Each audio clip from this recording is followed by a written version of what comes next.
అయినా నిన్నటిదాకా బానే ఉన్నారుగా, సడన్ గా చంపేసింది దేనికి? లవర్ తో లేచిపోవడానికి. ఆడితో లేచిపోవడానికి ఈయన్ని చంపడం దేనికి? ఆడితోనే మామూలుగా లేచిపోవచ్చు కదా. ఏంటి పుల్లబ్బాయి నువ్వు మాట్లాడేది?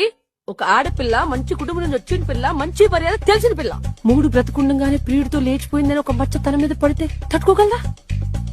కనీసం పెళ్లికి ముందాన్ని ప్రేమిస్తున్నానని పేరెంట్స్ తో చెప్పుండొచ్చు కదా. ఎంత ఈజీగా చెప్పేశా పుల్లబ్బాయి.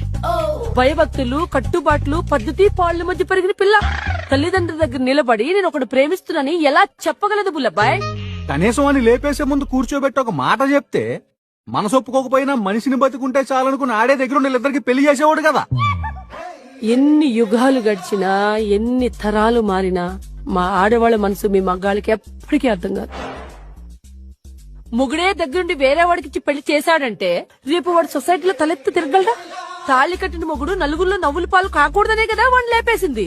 అంటే ఏ యాంగిల్లో